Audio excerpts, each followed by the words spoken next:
السلام علیکم ورحمۃ اللہ وبرکاتہ۔ میرے محترم بھائیوں، میں آج قرآن مجید کی ایک آیت تلاوت کر رہا تھا جو میری نظروں کے سامنے سے گزری، تو میں نے سوچا کیوں نہ میں آپ حضرات کو بھی اس آیت کے بارے میں بتلاؤں۔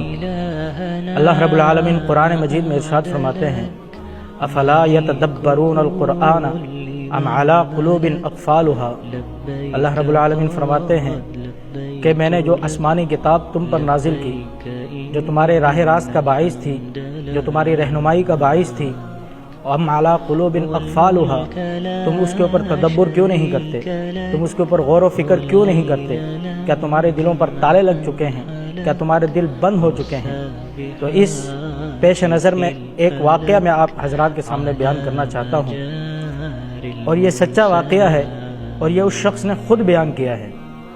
اور یہ 1990 کا واقعہ ہے کہ ایک شخص تھا جس کا نام رشید تھا۔ اس نے اپنی زندگی پوری کھیل کود کے اندر مصروف کر دی تھی، وہ لوگوں کو تنگ کیا کرتا تھا۔ اس کی زندگی اس طرح ہی مشغول چل رہی تھی کہ ایک دن وہ اپنے دوستوں کے ساتھ بیٹھا ہوا تھا، تو وہ کھیل کود میں مصروف تھا، تو اس کو گھر سے فون آتا ہے۔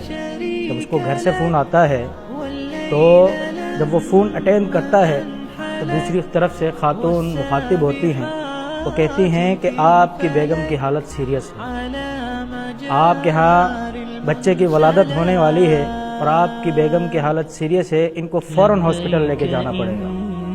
تو وہ کہتا ہے ٹھیک ہے، یہ کہہ کر فون بند کر دیتا ہے، تو وہ دوبارہ مصروف ہو جاتا ہے۔ تھوڑی دیر کے بعد پھر کال آتی ہے۔ جب پھر کال آتی ہے تو اسے کہا جاتا ہے کہ ایمرجنسی ہے، فوراً پہنچے جتنی جلدی ہو سکے۔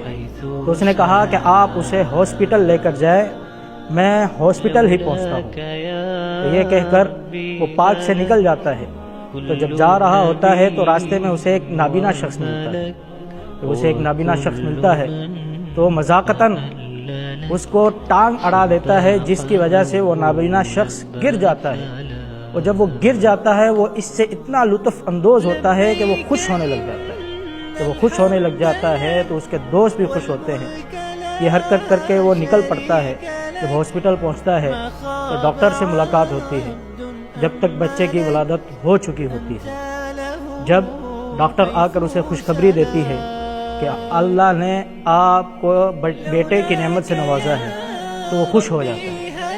مگر کچھ ہی دیر بعد ڈاکٹر کہتی ہے کہ اس کے اندر ایک کمی واقع ہو گئی، ایک نقص آ گیا ہے اس کے اندر۔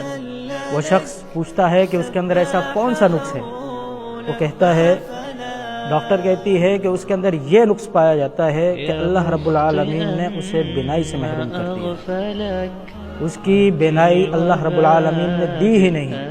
تو وہ شخص پریشان ہو جاتا ہے۔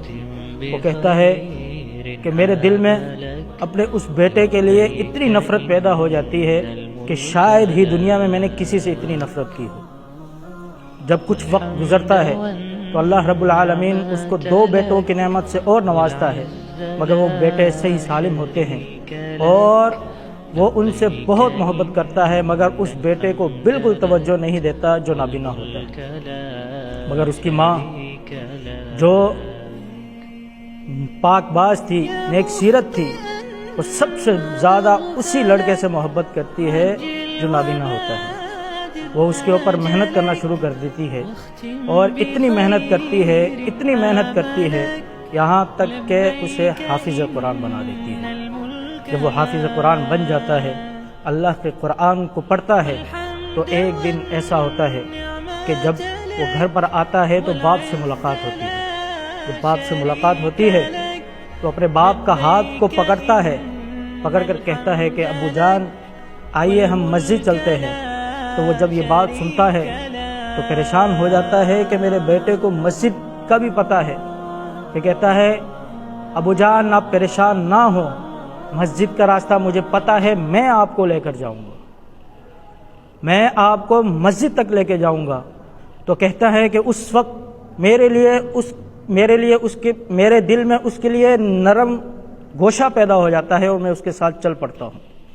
چلتے چلتے وہ مسجد کے دروازے تک لے کر جاتا ہے۔ جب مسجد کے دروازے تک لے کے جاتا ہے وہاں پر وضو کرواتا ہے، وضو کروانے کے بعد مسجد کے اندر لے کر جاتا ہے، کہتا ہے کہ ابو جان قرآن مجید لائے۔ میں نے کہا بیٹا کیا تمہیں پڑھنا آتا ہے؟ کہتا ابو جان آپ قرآن مجید لائیں تو صحیح۔ کہتے ہیں کہ میں قرآن مجید اٹھا کر لاتا ہوں، جب میں اٹھا کر لاتا ہوں تو میں اسے کھولتا ہوں۔ کہتا ہے کہ ابو جان آپ سورۃ الکہف کو کھولیے۔ میں جب سورۃ الکہف کو کھولتا ہوں تو وہ وہاں سے پڑھنا شروع کر دیتا ہے۔ وہ اس طرح پڑھتا ہے کہ میرا دل نرم پڑ جاتا ہے اور آنکھوں سے آنسو جاری ہو جاتے ہیں، اور میں اسی وقت سجدہ ریز ہو جاتا ہوں، اور میں اللہ رب العالمین سے کہتا ہوں کہ یا اللہ یہ میرا بیٹا اندھا نہیں تھا، میں اندھا تھا۔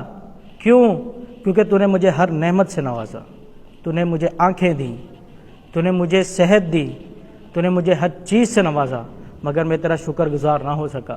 میرے پاس اتنا بھی وقت نہ نکل سکا کہ میں تیری مسجد میں آ سکوں، میرے پاس اتنا بھی وقت نہ ہوا کہ میں تیرے قرآن کو پڑھ سکوں۔